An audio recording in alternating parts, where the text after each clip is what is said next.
NCERT कक्षा 8 की पाठ्य पुस्तक सामाजिक और राजनीतिक जीवन के अध्याय 3 संसद और कानूनों का निर्माण में भारतीय संसद की संरचना, कार्य और कानून निर्माण की प्रक्रिया को समझाया गया है। यहां इस अध्याय के प्रमुख और महत्वपूर्ण बिंदुओं की संक्षिप्त और स्पष्ट व्याख्या दी जा रही है। संसद का महत्व। संसद लोकतंत्र का आधार है। संसद भारत के लोगों की इच्छा और आकांक्षाओं का प्रतिनिधित्व करती है। यह देश का सर्वोच्च विधायी निकाय है जो कानून बनाता है और सरकार की जवाबदेही सुनिश्चित करता है। लोकतांत्रिक प्रणाली। भारत में संसदीय लोकतंत्र है जिसमें जनता अपने प्रतिनिधियों को चुनती है जो संसद में उनकी आवाज उठाते हैं। संसद के कार्य। कानून निर्माण, नए कानून बनाना और पुराने कानूनों में संशोधन करना। वित्तीय नियंत्रण, देश के बजट को मंजूरी देना और सरकार के खर्चों पर निगरानी रखना। नीति निर्माण और चर्चा, राष्ट्रीय मुद्दों पर चर्चा करना और नीतियां बनाना। सरकार की जवाबदेही, सरकार के कार्यों की जांच करना और उसे जवाबदेह ठहराना।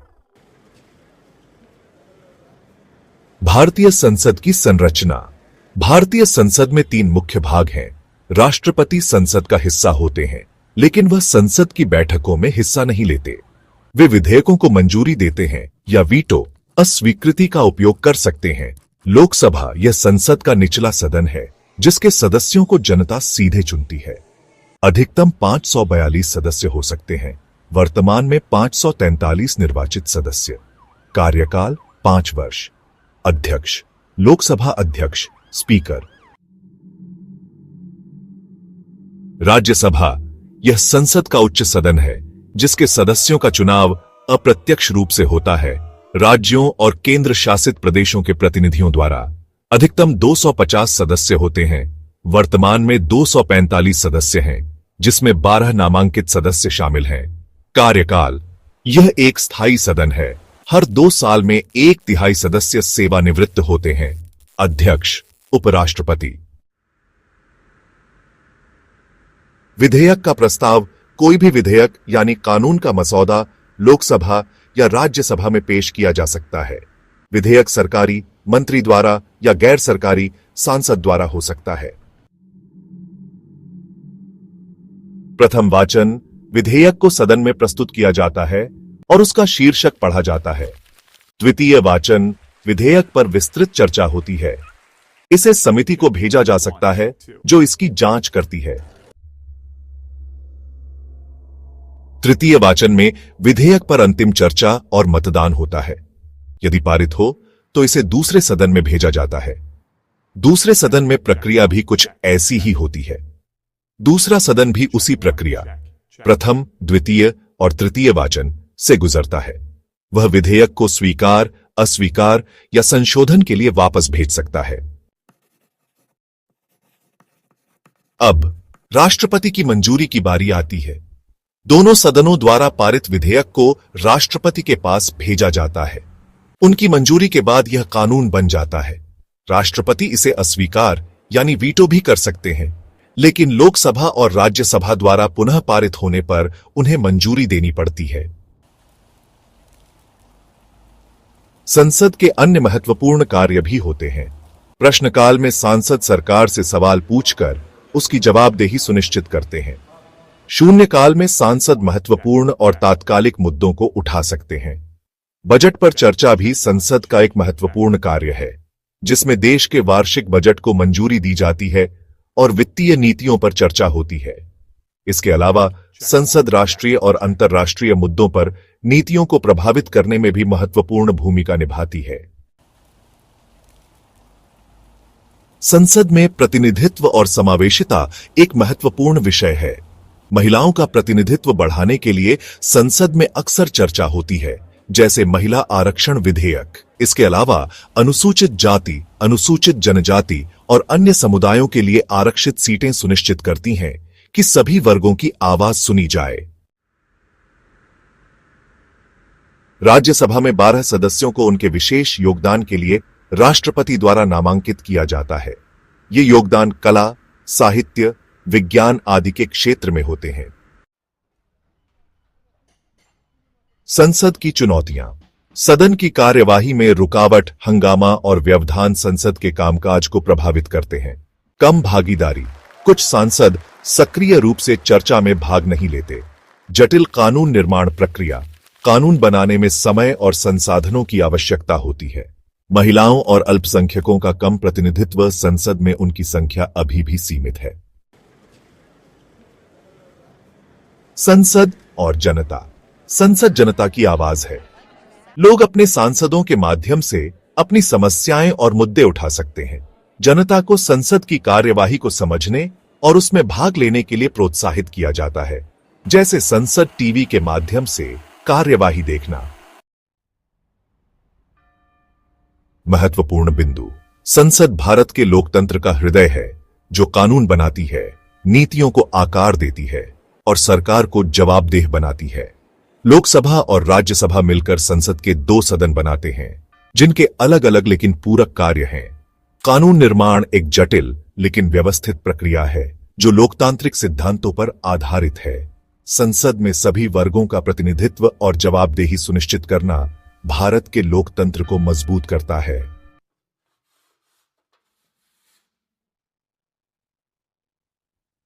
भारत में संसद लोकतंत्र का आधार और सर्वोच्च विधायी निकाय है। इसका महत्व निम्नलिखित बिंदुओं में समझा जा सकता है।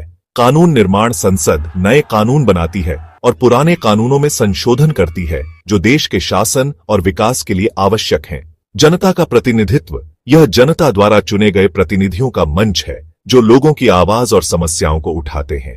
सरकार की जवाबदेही। संसद सरकार के कार्यों की निगरानी करती है और प्रश्नकाल, शून्यकाल आदि के माध्यम से जवाबदेही सुनिश्चित करती है। वित्तीय नियंत्रण। संसद देश के बजट को मंजूरी देती है और सरकार के खर्चों पर नजर रखती है। नीति निर्माण। राष्ट्रीय और अंतर्राष्ट्रीय मुद्दों पर चर्चा कर नीतियों को आकार देती है। लोकतांत्रिक मूल्यों की रक्षा। संसद समानता, स्वतंत्रता और न्याय जैसे लोकतांत्रिक सिद्धांतों को बढ़ावा देती है। भारत में राष्ट्रीय सरकार का गठन लोकसभा चुनावों के आधार पर होता है। चुनाव प्रक्रिया। लोकसभा के लिए आम चुनाव हर 5 साल में या पहले, यदि लोकसभा भंग हो, देश में आम चुनाव होते हैं। जनता अपने क्षेत्र के सांसदों को चुनती है। सांसदों का चयन। प्रत्येक निर्वाचन क्षेत्र से एक सांसद चुना जाता है, जो लोकसभा में प्रतिनिधित्व करता है। बहुमत प्राप्त दल। जिस राजनीतिक दल या गठबंधन को लोकसभा में बहुमत यानी कम से कम 272 सीटें मिलती हैं, वह सरकार बनाता है। प्रधानमंत्री की नियुक्ति। राष्ट्रपति बहुमत वाले दल या गठबंधन के नेता को प्रधानमंत्री नियुक्त करता है। मंत्रिपरिषद का गठन। प्रधानमंत्री अन्य मंत्रियों को चुनता है, जिन्हें राष्ट्रपति मंत्रिपरिषद के रूप में नियुक्त करता है। निर्वाचन आयोग। यह एक स्वतंत्र संस्था है, जो निष्पक्ष और स्वतंत्र चुनाव सुनिश्चित करती है। राज्यसभा की भूमिका। राज्यसभा के सदस्य राष्ट्रीय सरकार के गठन में प्रत्यक्ष रूप से भाग नहीं लेते, लेकिन वे कानून निर्माण और नीति चर्चा में योगदान देते हैं। नए कानून बनाने की प्रक्रिया व्यवस्थित और बहुचरणीय है। विधेयक प्रस्तुत करना। कोई विधेयक यानी कानून का मसौदा लोकसभा या राज्यसभा में पेश किया जाता है। यह सरकारी मंत्री द्वारा या गैर सरकारी सांसद द्वारा हो सकता है। प्रथम वाचन। विधेयक का शीर्षक और उद्देश्य पढ़ा जाता है। इसे स्वीकार या अस्वीकार किया जा सकता है। द्वितीय वाचन। विधेयक पर विस्तृत चर्चा होती है। इसे समिति को भेजा जा सकता है, जो इसकी जांच करती है और सुझाव देती है। तृतीय वाचन। अंतिम चर्चा और मतदान होता है। यदि विधेयक पारित हो तो इसे दूसरे सदन में भेजा जाता है। दूसरे सदन में प्रक्रिया। दूसरा सदन भी उसी प्रक्रिया यानी प्रथम, द्वितीय, तृतीय वाचन से गुजरता है। वह विधेयक को स्वीकार, अस्वीकार या संशोधन के लिए वापस भेज सकता है। संयुक्त सत्र। यदि दोनों सदनों में सहमति न हो तो राष्ट्रपति संयुक्त सत्र बुला सकते हैं, जहां बहुमत से निर्णय लिया जाता है। राष्ट्रपति की मंजूरी। दोनों सदनों द्वारा पारित विधेयक राष्ट्रपति के पास जाता है। उनकी मंजूरी के बाद यह कानून बन जाता है। राष्ट्रपति इसे अस्वीकार यानी वीटो भी कर सकते हैं, लेकिन संसद द्वारा पुनः पारित होने पर मंजूरी देनी पड़ती है। हाँ, भारतीय राष्ट्रवादी आंदोलन ने सार्वभौमिक वयस्क मताधिकार के विचार का समर्थन किया। ऐतिहासिक संदर्भ: ब्रिटिश औपनिवेशिक शासन में मताधिकार सीमित था, जो केवल संपत्ति, शिक्षा या अन्य मानदंडों पर आधारित था। राष्ट्रवादी नेताओं जैसे महात्मा गांधी, जवाहरलाल नेहरू और डॉ. बी.आर. अंबेडकर ने इस विचार का समर्थन किया कि प्रत्येक वयस्क नागरिक, चाहे वह किसी भी जाति, धर्म, लिंग या आर्थिक स्थिति का हो, को मत देने का अधिकार मिलना चाहिए। संविधान सभा में चर्चा: संविधान सभा ने 1950 में लागू भारतीय संविधान में इस सिद्धांत को अपनाया, जिसके तहत 21 वर्ष, बाद में 1989 में 18 वर्ष से अधिक आयु के सभी नागरिकों को मताधिकार दिया गया। महत्व: यह विचार लोकतंत्र की नींव है, जो समानता और समावेशिता को बढ़ावा देता है। इससे समाज के सभी वर्गों, विशेषकर दलितों, महिलाओं और गरीबों को अपनी आवाज उठाने का अवसर मिला। राष्ट्रवादी आंदोलन ने इसे स्वतंत्रता और आत्मनिर्णय के अधिकार के रूप में देखा। घरेलू हिंसा पर कानून, यानी घरेलू हिंसा से महिलाओं का संरक्षण अधिनियम 2005। निर्माण प्रक्रिया, मांग और जागरूकता: 1980 और 1990 के दशकों में महिला संगठनों ने घरेलू हिंसा को एक सामाजिक और कानूनी मुद्दे के रूप में उजागर किया। उन्होंने इसे केवल निजी मामला न मानकर सामाजिक अपराध के रूप में स्थापित किया। प्रारंभिक मसौदा: 1990 के दशक में महिला संगठनों और कार्यकर्ताओं ने सरकार पर दबाव डाला कि घरेलू हिंसा के खिलाफ एक विशिष्ट कानून बनाया जाए। 1999 में वकील इंदिरा जयसिंह जैसे कार्यकर्ताओं ने एक मसौदा विधेयक तैयार किया। संसद में प्रस्तुति: 2001 में सरकार ने घरेलू हिंसा पर विधेयक संसद में पेश किया। महिला संगठनों के सुझावों और आलोचनाओं के आधार पर इसमें संशोधन किए गए। चर्चा और मंजूरी: 2005 में संसद ने घरेलू हिंसा से महिलाओं का संरक्षण अधिनियम को मंजूरी दी।